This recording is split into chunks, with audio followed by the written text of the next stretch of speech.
Estamos en Contrastes. Bienvenidos a una emisión más de nuestro programa Contrastes, un programa de opinión política organizado por la División de Derecho Político y Gobierno. Las opiniones son responsabilidad de quienes las emiten.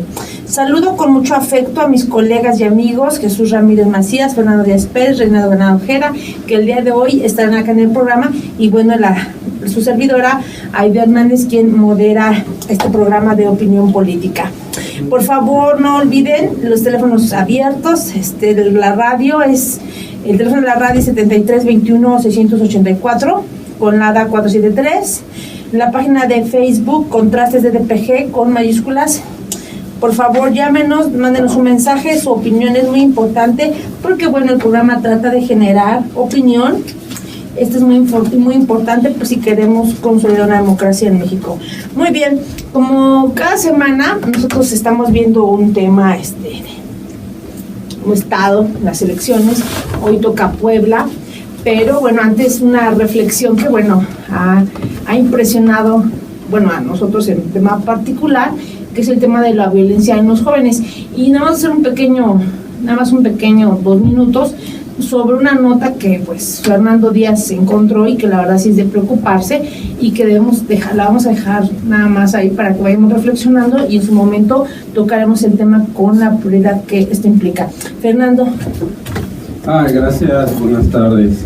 Bueno, es un tema obviamente vinculado a la cultura de la violencia que desgraciadamente estamos viviendo, y bueno, es algo que me gustaría comentar con los compañeros esta noche sobre algo que ha sucedido hace una semana en la Ciudad de México y que, bueno, se han salido algunas cosas curiosas. Es un asesinato de 2 mujeres, madre e hija, 39 y 14 años, por parte de unos jóvenes, 17, 16 y 13 años, los cuales vivían en un mismo predio. Y bueno, en un principio las autoridades argumentan que el móvil es el robo, porque obviamente no solamente las asesinan, sino que se llevan sus 20,000 pesos aproximadamente.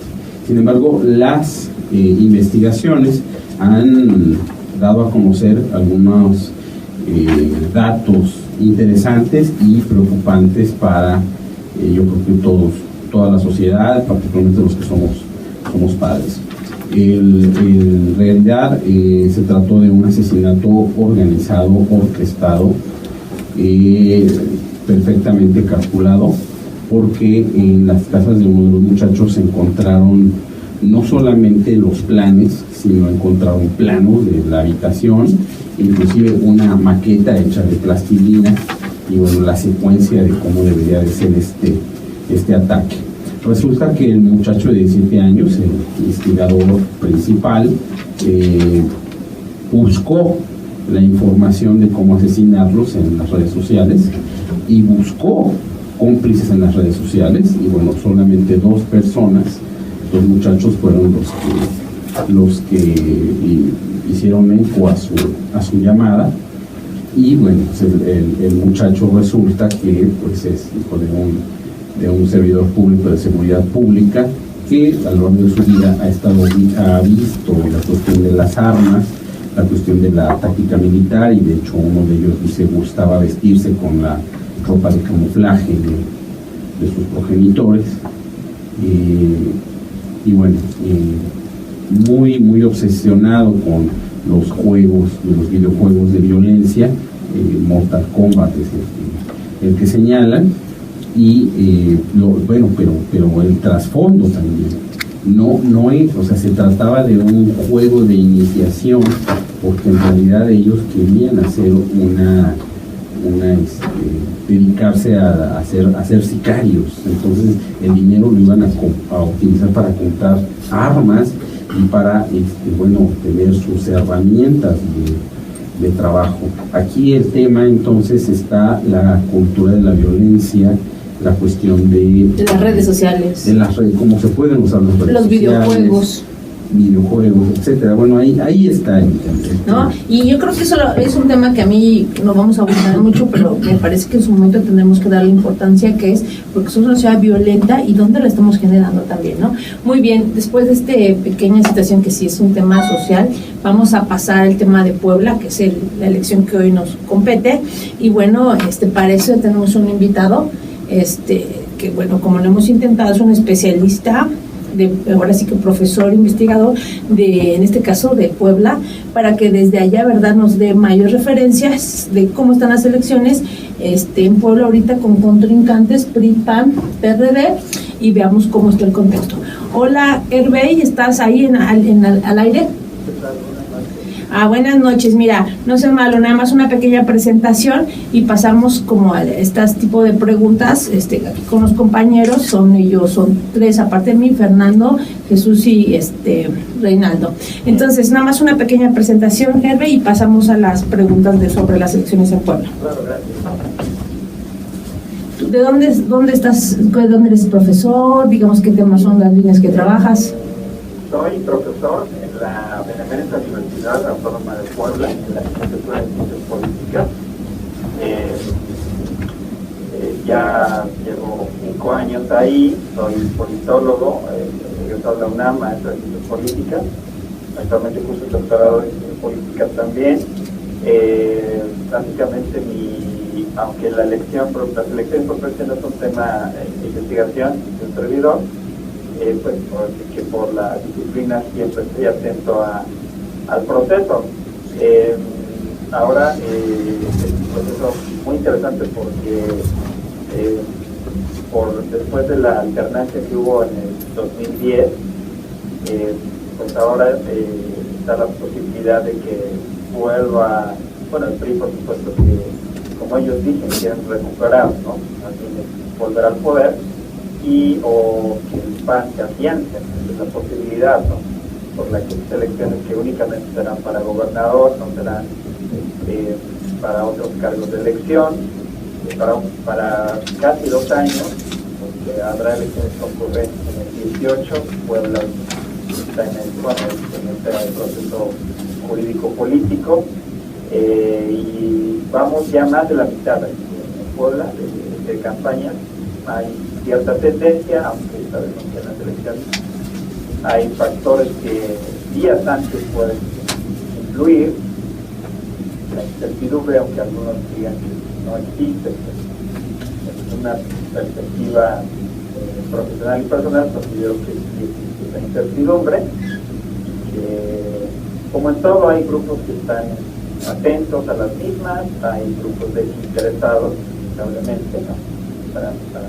Lo considero un proceso muy importante, y estamos a escasas 3 semanas de que no nada más Puebla, en otros estados más, nos vayamos a las urnas. Aquí perdón que te interrumpa, a diferencia de otros estados, se va a hacer una elección para un gobernador que va a durar 1 año y 8 meses, ¿cierto? Así es, efectivamente. Entonces, ¿por qué son tan importantes esas elecciones? Digo, pues 1 año y 8 meses y bueno, ya después se juega ahora sí la buena, ¿no? Uy, no, si ustedes estuvieran acá y, bueno, lo pueden verificar desde allá en las redes sociales, que es donde en este momento se está dando una batalla, ¿no? Que le hablan los especialistas de guerra sucia, ¿no? Sobre todo entre los candidatos que voy a nombrar para los luchas de la zona del país, ¿no? Está Antonio Gálvez Ayat, de una coalición que se llama Sigamos Avanzando, conformada por el Partido Acción Nacional, el Partido Nueva Alianza, el Partido del Trabajo, y 2 partidos locales que se llaman Compromiso por Puebla y Pacto Social de Integración. Él fue secretario de Infraestructura, que eran sus obras, fue presidente municipal aquí de la capital, fue una proyección importante algún tiempo que le permitió ahorita ser candidato, ¿no? Por supuesto que es alguien cercano al gobernador, al grupo gobernante. Está Blanca Alcalá Ruiz, de la coalición Pensando en Todos, que la conforman Partido Revolucionario Institucional, Partido Verde Ecologista Mexicano, y el Partido Encuentro Social, los 3 con registro nacional, senadora, exdiputada, también tiene una trayectoria ella amplia por el PRI. Está Roxana Luna, únicamente por el PRD. Ahí ocurrió que el PRD a última hora rompió las negociaciones para irse con el PAN, y pues por una cuestión que tiene que ver con, por supuesto, con una dinámica nacional, deciden lanzar a la diputada federal, que tiene aquí una trayectoria durante 6 sexenios se caracteriza por una lucha social en contra de algunas medidas del gobernador. Está Abraham Quirós, de Morena, que es catedrático universitario, pues en lo personal, él pues no como su candidatura en sí no necesita mucho interés, sino Morena como partido, que sabemos que es una marca fuerte. Andrés Manuel López Obrador la semana pasada estuvo 4 o 5 días en una gira por los estados, por municipios, y apuntalaron la campaña. Y tenemos una candidata independiente, que es Ana Teresa Aranda, con una militancia de mucha en el PAN, decide romper. Se lanza con muchos problemas, por supuesto. Ahí hubo mucho de ella, uso de obstrucción, y al final, de hecho, el tribunal ordena que se retire su candidatura, es una semana tarde, y es una candidata, vamos a llamarle sin partido, porque la verdad, independiente, tiene muchos meses tuvo muchos meses con el Partido Internacional, fue secretaria de Estado con Vicente Fox, de Desarrollo Social, la presidencia del IIF. Es una política en todo el sentido de la palabra, ¿no?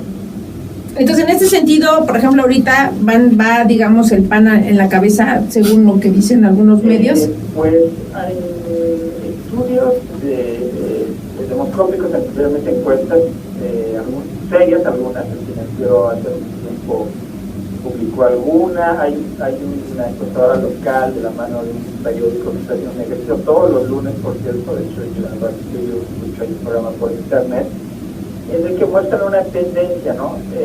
Hay una discusión muy fuerte, ¿no? Yo creo que desde el 2006, a nivel incluso nacional, de que no sirven, están amañadas, están quitadas, bueno, quienes más o menos sabemos cómo se conforma una encuesta desde el punto de vista metodológico científico, sabemos que nos refleja una tendencia, una fotografía del momento. Lo que les puedo decir es que en ninguna encuesta pública que se ha hecho, el PRI lleva ventaja, ¿no? Lleva ventaja el PAN del 20%, que algunos dicen que está exagerado, que es una encuesta falsa, hasta dicen 5 o 6%, y ya ahí contemplando el margen de error dicen es casi un empate. Bueno, pues es parte también de la propaganda, claro. de esto que sabemos bien, es una estrategia de información y contrainformación, ¿no?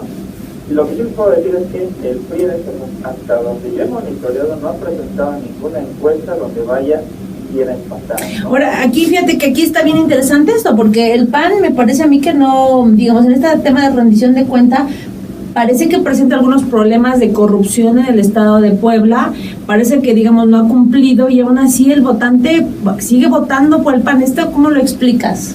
Sí, hay un desgaste, por supuesto, lo he platicado con colegas, hay un desgaste como en todo gobierno, dado su naturaleza misma, ¿no? Acusan, vaya, en una perspectiva macro, ¿no? El gobierno se enfocó a hacer obras en núcleos urbanos, ¿no? Puentes, ¿no? Obras que le llaman vistosas, ¿no? Y que se descuidó la parte, que hay una parte por supuesto muy importante rural, ¿no? Es el primer gobierno de alternancia, con el actual gobernador todavía, Rafael Moreno Valle, que también quiere romper con el PRI, el PAN lo lanza y gana por primera vez, lo de la alternancia, dado el descrédito del gobierno de Mario Marín, que todavía sigue siendo mencionado para la campaña, ¿no?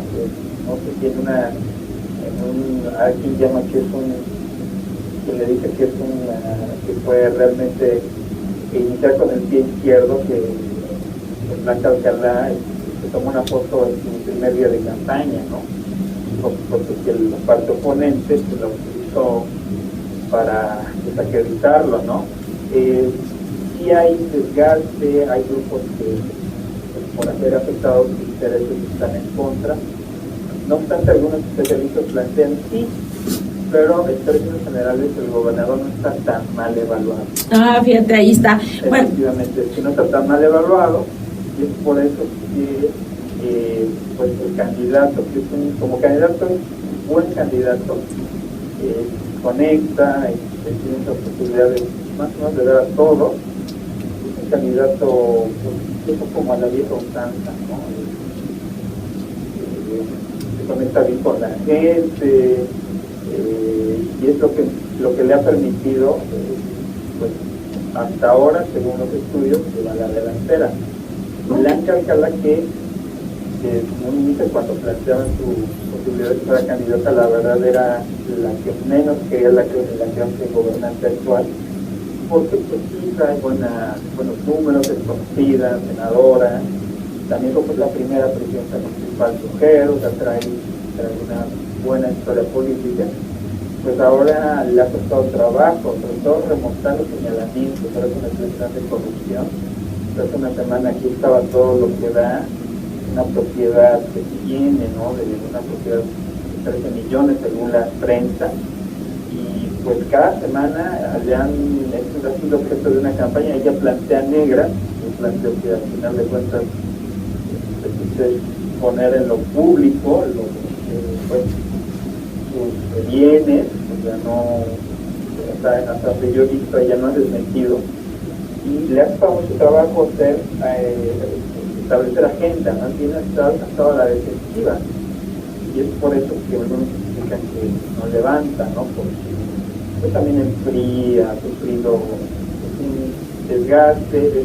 Esta derrota del 2010 fue devastadora, fragmentó a los grupos, todavía la presencia de María María por algunas partes de la sociedad, fue aprovechada por los oponentes. Entonces todavía el PRI no acaba de fortalecerse. Efectivamente, de cuestionarse, no obstante que yo la considero una buena candidata, también así que pues sí había cierta incertidumbre de que ella fuera, porque hasta antes de ya propiamente las campañas había pues cierto malestar del grupo gobernante que ella pudiera ser, porque es mujer, buen discurso, senadora, conoce a los grupos, conoce el Estado, pero ya la campaña ya se ha visto en estrategia, se ha visto pues a la defensiva, reactiva. Digamos, no ha sido la mejor candidata pues por parte del PRI. Pues la verdad, los precandidatos también no tampoco ayudaban nada, y pues al final la campaña para eso sirve, ¿no? El jueves, precisamente el jueves va a haber el debate oficial, vamos a llamarle así, en el que pues algunos tienen algunas esperanzas, ¿no? Muy acotados, por cierto, el objeto de crítica, ¿no? Porque plantean que no haya insultos, no haya denotaciones, no haya alusiones personales, cuando uno plantea desde la perspectiva de la democracia que al final los electores tienen la última palabra de la decisión. Si algún candidato o candidata decide insultar, los electores, los ciudadanos, somos quienes al final decidimos. Claro, ahí está un gran debate también hasta dónde acaba la libertad de expresión en las campañas, ¿no? Porque ahí está el tema, ¿no? Dicen, bueno, sí. Está muy acotado, van a coartar la libertad. No, y luego queda tan coartado que son muy aburridos, ¿no? Pero bueno. Efectivamente, sí, ¿no? sí. Cuando sí, veo algunos ejercicios en Europa, es donde ahí te dicen mentiroso, Oye, pero ¿desde cuánto mentiroso es una grosería? Bueno, Herbert, muchísimas gracias por este espacio, de verdad te lo agradecemos infinitamente. No sé si los compañeros, alguien quiere hacerte un cuestionamiento, una pregunta, una duda. Adelante, sí. Bueno, hola, buenas noches, Jesús Ramírez. Me preocupa cuál es tu opinión, y el movimiento popular se ha manifestado, y alguna expresión, cómo están viviendo las elecciones desde el movimiento popular, sobre todo urbano. Una pregunta, efectivamente. De hecho, este nuevo gobierno sí ha tenido choques así directos, no se han podido entender como lo hacía el PRI antes, con estas expresiones. Por ejemplo, hay una organización que tiene muchos años, Simitrio. Se llama el 18 de octubre. Que Sí, es la Unión Popular. Como ambulante. Tienen un mercado cerca de la central de autobuses de Puebla. Fueron en los finales de los 90, parte de los 80, de hecho, tenían una presencia muy importante a nivel capital. Ahora, pues, de hecho, su líder, Carlos Arabia alias Dimitrio, pues primero fue indultado en la época del POP, después parece que tiene un entendimiento con la clase política local. Posteriormente se empezó a mover, al final el luchador social va a ser lo que sabe hacer, y nuevamente fue encarcelado. Se hablan aquí de presos políticos. Es más bien tratar con mucha rigurosidad, como pienso que deberían no hacer con las luchadores sociales, en dado caso violan alguna ley, sino con empresarios, con cualquier ciudadano que infrinja la norma, ¿no? Pero al parecer ahí sí con mayor dureza, y la verdad que no ha habido buen entendimiento entre todavía algunos movimientos populares que persisten. Están algunos pues salan, están en contra de las mineras, y el actual gobierno es, digamos, la característica, ¿no? No así sucede con esta organización también de Corte Popular, pero más oficialista, que se llama Antorcha Campesina, que seguramente ustedes la ubican, en el que los dos candidatos punteros realmente tienen la posibilidad de llevarse la elección. Tienen acuerdos que son públicos, están eventos, su líder nacional, que es el Córdoba, se toman fotos, porque es una organización, pero que es organización de otro corte, no hay ningún despacho, ¿no? Es hacer públicos, son plurales. Cierran calles y ahí no llega la policía, ¿no? Hacen pues se pasean armados. Ahí sí hay bastante cordialidad, ¿no? Creo que con otros movimientos que hay bastante, podemos decir, aunque ya son menores, ¿no? Aquí en Puebla, y más o menos ese tema de movimientos populares fue en los 80, quizás incluso a nivel nacional. Sí, es la época de los momentos. Ha ido disminuyendo, y la verdad sí han sido tratados con bastante dureza. Muchas gracias, Hervé, y bueno, nos despedimos de verdad. Muchas gracias desde Guanajuato y estamos en contacto. Muchísimas gracias. Gracias a ustedes. Muchas gracias. Bueno, buenas noches, muchas gracias. No sé, para concluir, no sé si quieren abonar algo al tema de Puebla. Bueno, pues yo quiero confesar que mi alma mater es la Universidad Autónoma de Puebla. A mí me tocó vivir justamente estos momentos álgidos de represión del movimiento urbano popular, y debo de decir y reconocer que Puebla, si bien es reconocida la puerta del sureste, porque los hermanos tabasqueños, veracruzanos, oaxaqueños, en sus periplos hacia el centro y el norte del país, la puerta es Puebla. Y con tristeza digo que Puebla, no soy poblano, soy tlaxcalteca, pero soy muy cercano a los poblanos. Con tristeza hay que reconocer que Puebla sigue siendo de los estados que están siendo gobernados por gorilatos, al más puro estilo oaxaqueño, guerrerense. A ver, defíneme gorilatos, por favor, que es un concepto que maneje. No, bueno, esto se acuñó en las épocas dictatoriales en Centroamérica y Sudamérica, los gobiernos de gorilas. Pero en México, a pesar de la dictadura blanda, pues sí hemos tenido expresiones bastante férreas. Duras. Férreas de gobiernos estatales, donde Puebla, pues digo, pues se caracterizó mucho por estas expresiones tan férreas. Mariano Piña Olaya, el mismo Bartlett, ahora reconvertido y reformateado, pero Manuel Bartlett, Miguel Marín, Melquiades Morales, ¿no? Y el actual gobernador Bala, con sus leyes también tan férreas, pues sigue manejando una línea bastante dura y opresiva en la configuración y en la constitución de la sociedad poblana. Puebla es una sociedad muy activa, muy participativa en muchos aspectos y sectores, muy crítica y sin embargo violenta y férreamente aplacada. No, pero por lo que dices, es el tema, ¿no? Fue férreamente aplacada. Férreamente, ¿no? Yo puedo dar testimonio de corretizas y balaceras de grupos paramilitares, Madre santa. en contra del movimiento estudiantil, en contra del movimiento de ambulancia, en contra del movimiento ¿Qué tal, de madres de amas de casa, también Yo te asesinatos. imagino corriendo ahí. Sí, desesperado y demás, y hasta que, bueno, finalmente hace unos pocos años el ex rector Malpica también, que pues tuvo una vida de padecimientos políticos y finalmente fue ejecutado, Madre ¿no? Hace 2 o 3 años en la contienda, justamente en las vísperas de las contiendas para llegar a la alcaldía. Entonces, bueno, Puebla se maneja mucho en ese sentido y Puebla sigue siendo reflejo lo que veíamos, y en un rato vamos a tocar el tema, ¿no? Pero también esta buena imagen que aparenta tener el gobernador y sus delfines, también cuántos no se debe a los bolsillos que han engrosado las bolsas de Televisa, ¿no? Moreno Valle ha sido de los gobernadores que mucho dinero ha invertido en publicitar su imagen y en publicitar sus acciones de gobierno. Entonces, bueno, hay que tomar muchos elementos de análisis. Hoy el candidato del PAN presentó sus 22 compromisos para la sociedad poblana firmados ante notario, y uno ve los 22 compromisos y también vemos verdaderamente son bastante chafas, ¿no?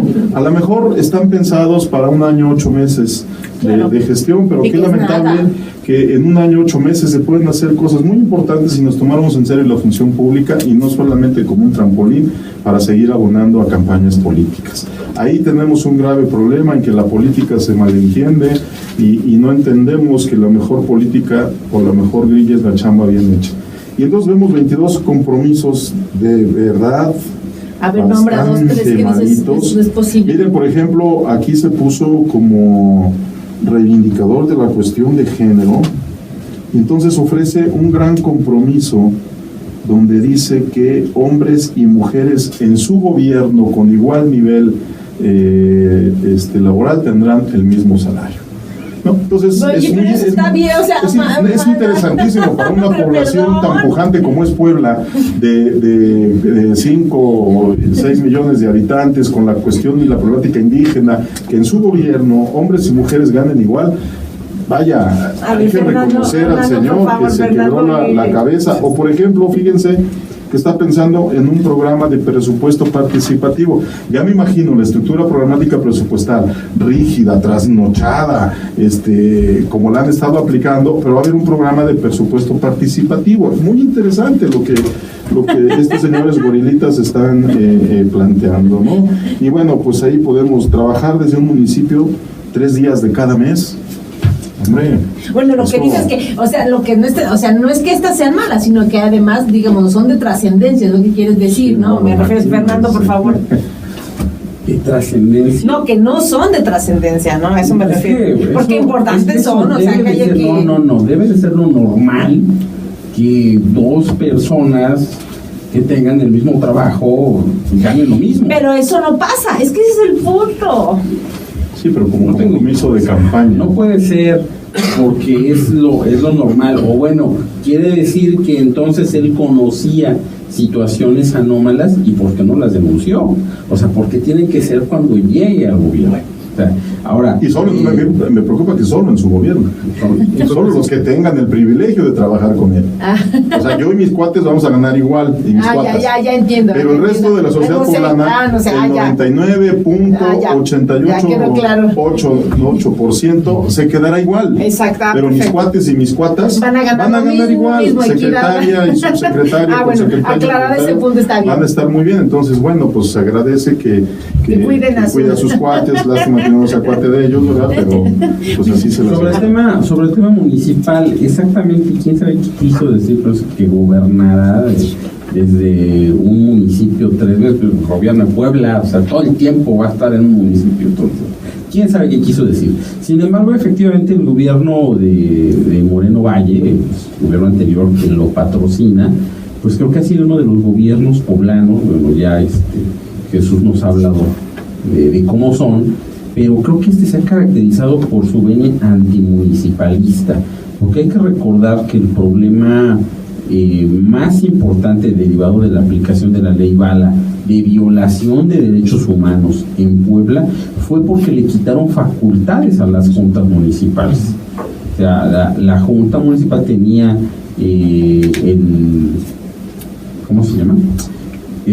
registro civil y se las quitaron y lo centralizaron. Entonces es un ataque hacia lo que hacen las administraciones municipales y bueno, seguramente porque también eran cajas, había dinero y querían controlar estas cajas de dinero centralmente hablando. Entonces bueno, iba a gobernar sobre un municipio 3 a la semana y luego se va a ir en avión o va a gobernar de la Ciudad de México. Bueno, ahí están debilidades de este candidato. Municipios, pero es que son debilidades muy importantes que desgraciadamente la población no alcanzamos a ver, porque no es posible que un candidato que tenga estas propuestas sí tan malas, como decir chafas, pues vaya el primero en los sondeos. Sí, es verdaderamente bueno, pero lo que dijeron es eso también, el miedo del PRI, del autoritarismo del PRI, ahí sigue, ¿no? Eso también es interesante, ¿no? Y aunado a una mala candidatura también del PRI y a la debilidad del PRI, ¿no? Eso hace que candidatos como que como ustedes efectivamente dicen, no tiene fortaleza, pues vaya a la cabeza, ¿no? Muy bien, vamos a un corte y terminamos Puebla, que se alargó, no sé, está muy interesante el caso poblano, y eso que va por 1 año, 8 meses el gobernador, pero bueno, está interesante, como dijeron, la competencia electoral.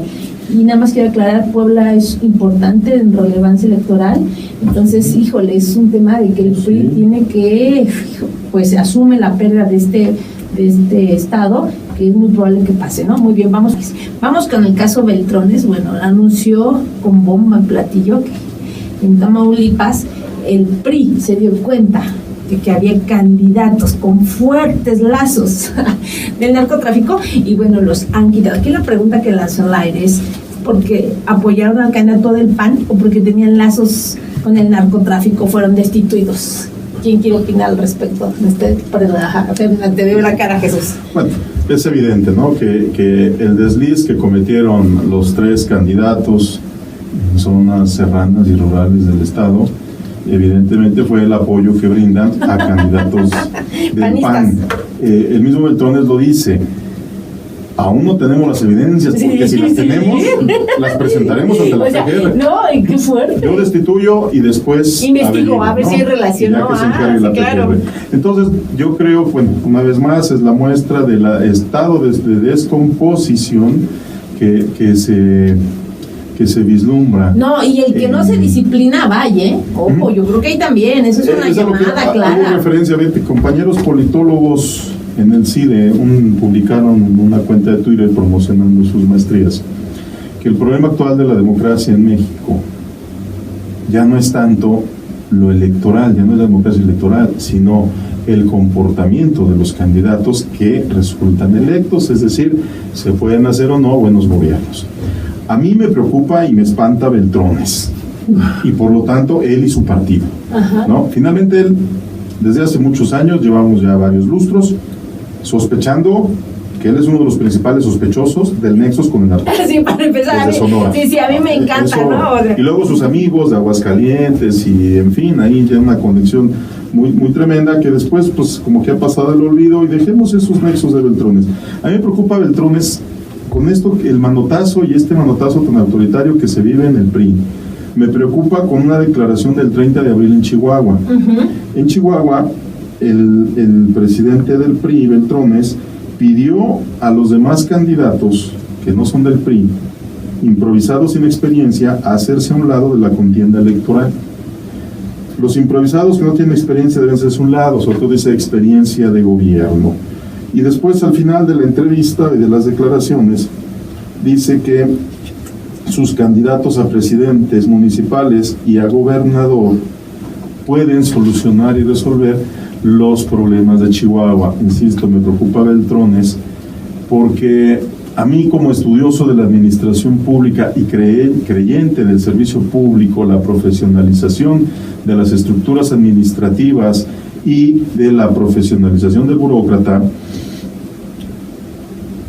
que consideren estos señores, hoy México siglo XXI, que una personita, un candidato, un sujeto, un individuo va a venir a cambiar y a resolver nuestros problemas sin auxilio y sin apoyo de las estructuras profesionales y de servicio público es caer en un error y no reconocer la importancia de tener un aparato público costoso y caro como es la administración pública. Señor Beltrones, la administración pública no solo es para enriquecerse, es para apoyarse como estructura de gobierno y como estructura para resolver problemas.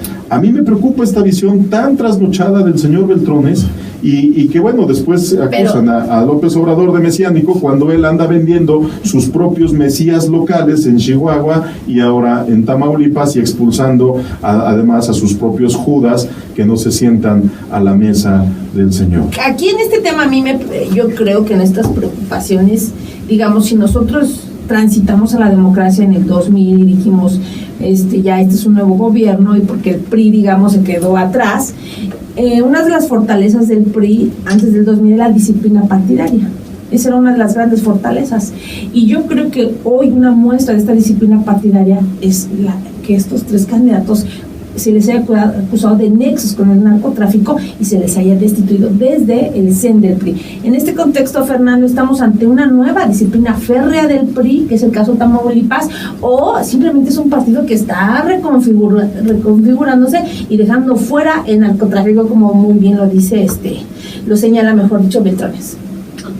No, yo creo que Beltrones, a mí no me preocupa. Realmente está. Tú no vives en Tamaulipas. Está esquizofrénico. O sea, ya la declaración, yo cuando oí la declaración me sonó a locura. O sea, a ver, ¿quién está hablando? ¿De veras es Beltrones? ¿O es el de Forma? ¿O es un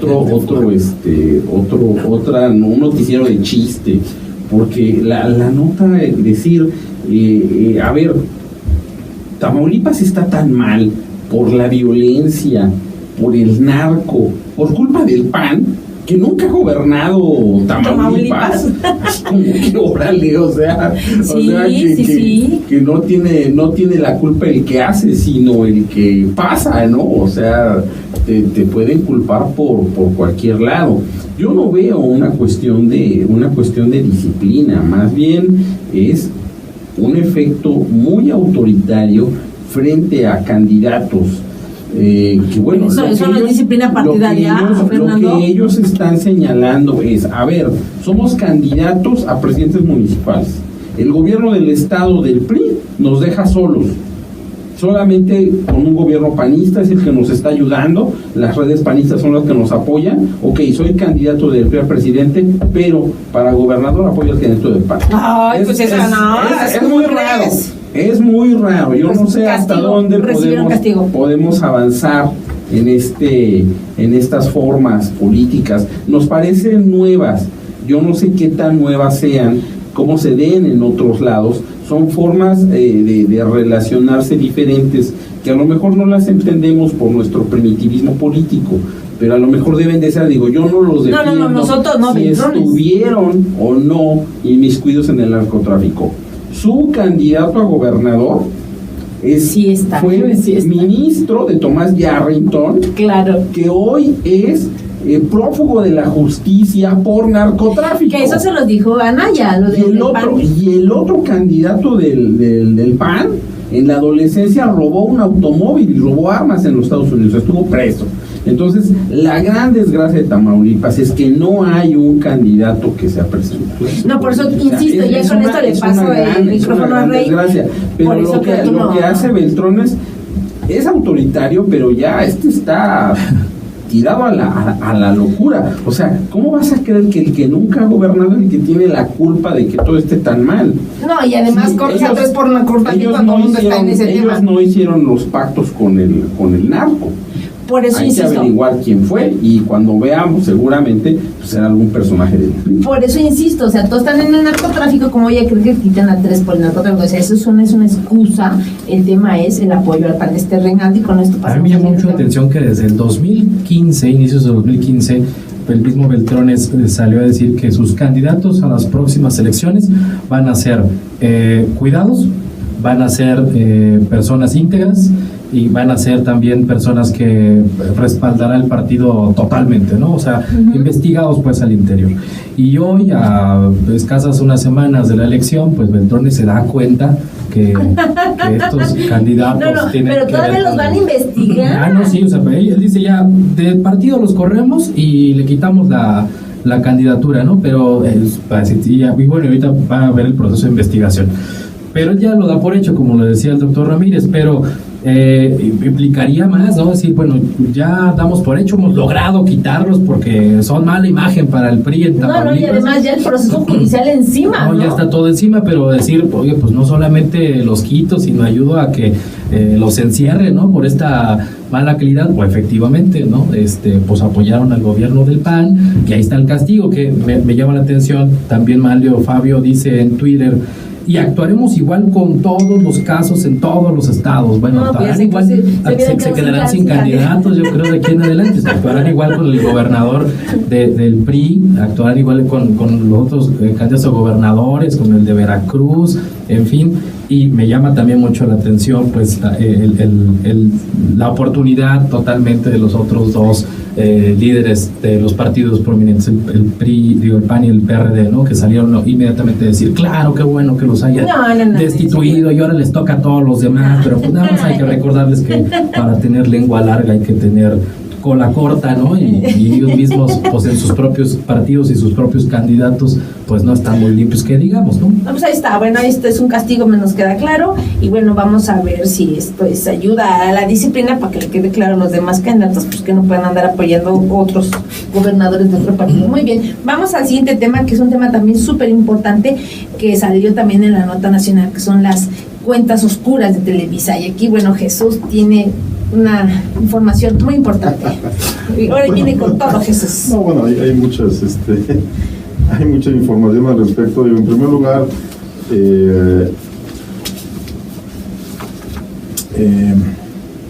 sí es un montón de lana por el cual están investigando a Televisa. Lo interesante es que se le está investigando en Estados Unidos. Eso abre cierta esperanza, ¿no? Sí, claro, que aquí es bien complicado. Pero, bueno, el día de hoy anda circulando, no sé desde cuándo, pero yo lo vi hoy, anda circulando un oficio del gobernador del estado de Quintana Roo, Roberto Borges, donde hace mención que en efecto están contratados los servicios de información con la empresa Televisa por 60 millones de pesos mensuales, ¿no? Entonces un oficio, tiene todos los elementos para suponer que quizá es cierto, pero llama mucho la atención este elemento, pero no es descabellado, ¿no? No es descabellado porque a mí me llamó mucho cuando una agencia noticiosa hizo el análisis de qué es lo que pasó en 2015 en relación solamente al gobierno federal en cuanto a su gasto en publicidad oficial. Y entonces fíjense ustedes, el presupuesto de egresos de la Federación aprobó un gasto de 2.638 millones de pesos. Claro. Para gastarse en un año el gobierno federal. 2.600 millones de pesos. Pero el informe de cuenta pública reporta un gasto de 7.574 millones de pesos. Tres veces más de lo originalmente presupuestado. Imagínense 5.000 pues millones de pesos. Ahora, el punto es, ¿a dónde se quedó el grueso de esos 5.500 millones de pesos?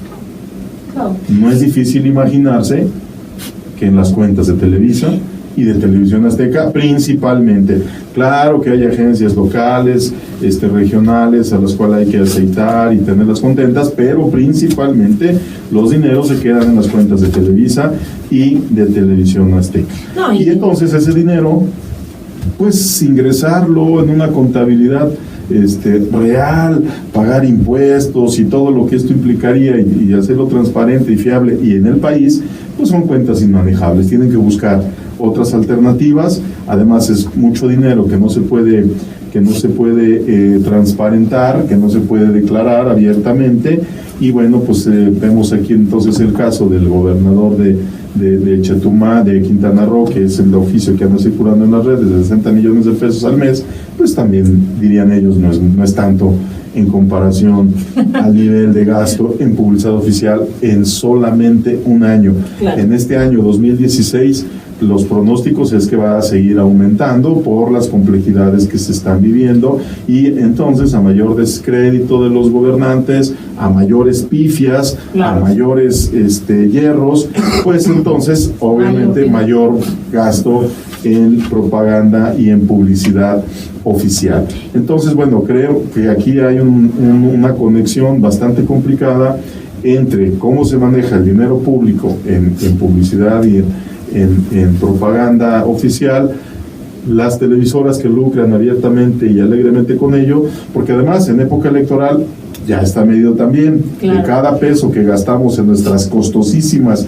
y a veces inútiles procesos y campañas electorales, ¿verdad? Y en nuestra democracia electoral, pues cuánto se queda en las principales compañías televisoras. Entonces, bueno, no es descabellado suponer que ahora Televisa tiene un montón de problemas para manejar todo este gran caudal de dinero que le llega abiertamente de nuestro sector público oficial.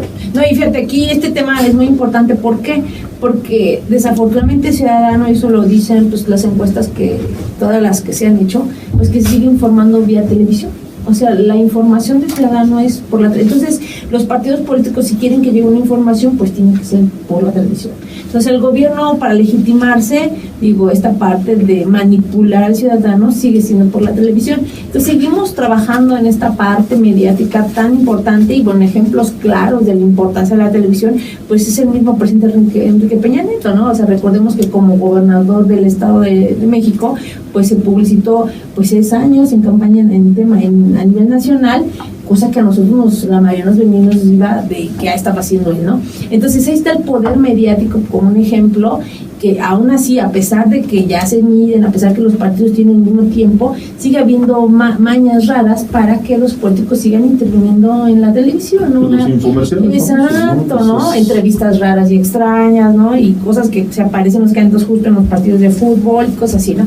Entonces, creo que este tema es muy importante, porque las televisoras, si bien disminuyó su dinero con la reforma electoral, principalmente en 2014 y previamente ya empezaban a limitarse, creo que aún así las televisoras siguen teniendo mucho ingreso por los gobiernos estatales, desafortunadamente, y los más pobres en muchas ocasiones, para manipular a la gente y tenerla, digamos, de alguna forma con cierto apoyo y cierta legitimidad, que a mí me parece muy grave este tema.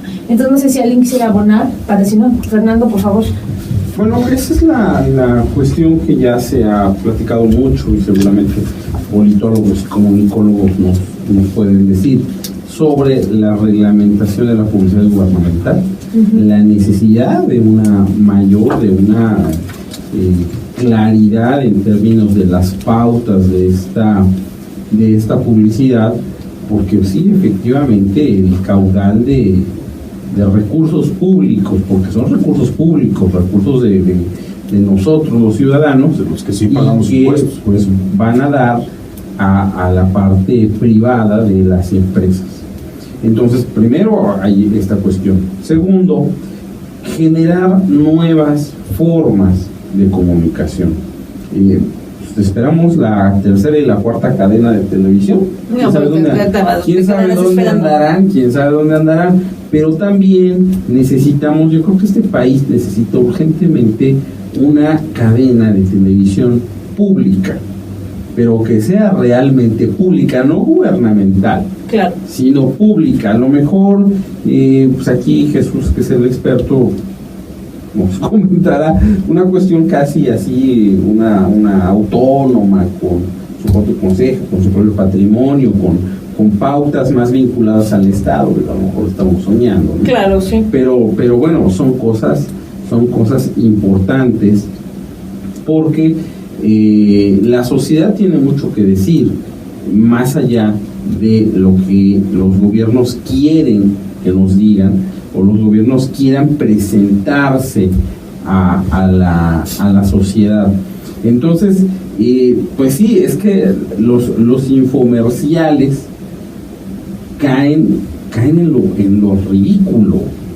Por ejemplo, bueno, ahorita el que está sacando el partido del trabajo, que vamos por ti, te vamos a apoyar, y las personas con una gran sonrisa y todos con su bandera roja, así como ¿quién? ¿Anaya? ¿El que lleva 30 años dirigiendo al partido? O sea, los lidercitos que no se quieren quitar, los que sirven de embudo efectivamente a todos estos personajes, y cuando dice esta bandera no la baja nadie, híjole, pues yo me pongo más triste, ¿no? Porque hablando de eso, falta el aniversario del PRD, hablando una bandera que ya no tiene, o sea, que no tiene sentido más que ser un negocio particular. Oye, y bueno, en ese sentido yo creo que ahí está, no creo que podamos abonar más cosas al tema del dominio televisivo, y que yo la verdad es una buena fe creer que vamos a tener un nuevo canal, y bueno, esperemos, ¿no?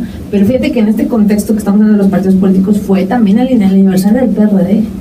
Interesante, ¿por qué? Porque un partido que en 1988 da la oportunidad de ser de izquierda, autónomo, digamos plural, una oposición real, ¿en qué acabó? ¿No?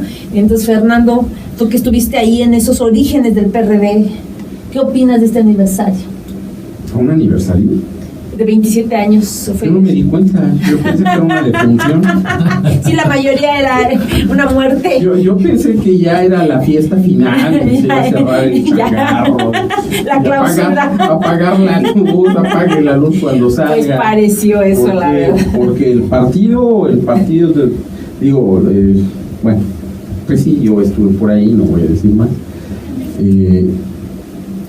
Pero es muy triste que se creía este gran partido aglutinando a muchas corrientes de la izquierda histórica mexicana con grandes personalidades, pues haya terminado de esta forma, avasallado por otras fuerzas,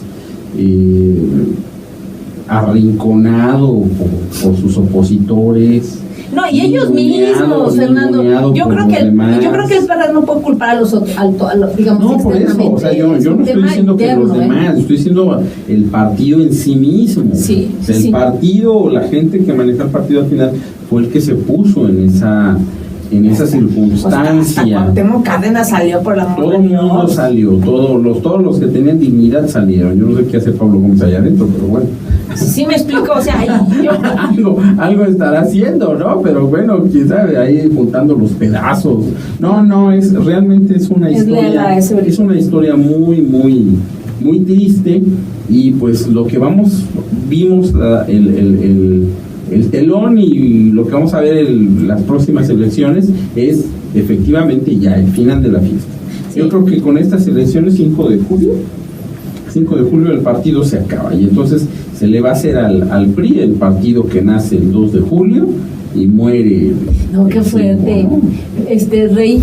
Me gustaría decir, con el tema de lo de Televisa, yo quisiera felicitar, perdón, es que tenía algo aquí bien bonito. Yo quisiera felicitar a Luis Estrada. Seguramente aquí el doctor Ramírez Macías, porque le gusta esa parte de la cinematografía, pero Luis Estrada es el director de La Ley de Errores, el mundo maravilloso, el infierno y La Dictadura Perfecta, ¿no? Entonces yo no sé si sea director o adivino futurólogo, porque pues de alguna manera en esas películas nos ha llevado, sobre todo en esta última, nos ha llevado a una realidad que todos dicen, sí, claro, puede pasar, y que sabíamos que pasaba, pues, ¿no?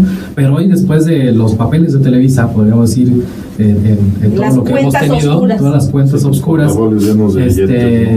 aparte de los portafolios, pues también todo lo que se está haciendo, ¿no? Esta mención que decía el doctor Ramírez Macías de Quintana Roo, 60 millones de pesos al mes, y en la calificación el estado según la CONAPO y el INEGI está en un grado de marginación alto, ubicado en el estado número 20, ¿no? Fíjate. Y aún así, pues bueno, no hay broncas, 60 millones para que... Eso es lo que dice la película, ¿no? Narra un estado pobre. No, y el chiste es posicionar a la clase política con el dinero del pueblo, o sea, no hay bronca. Sí, a mí me parece también, me acuerdo mucho de la película, ¿no? Ahí sí coincido contigo. Oiga, yo nada más quisiera decir también respecto al aniversario del PRD.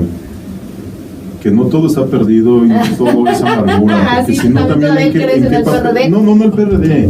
Yo lo que creo es en la confianza y en la voluntad y en la ensoñación y en la aspiración que se tuvo quienes creyeron en ese proyecto.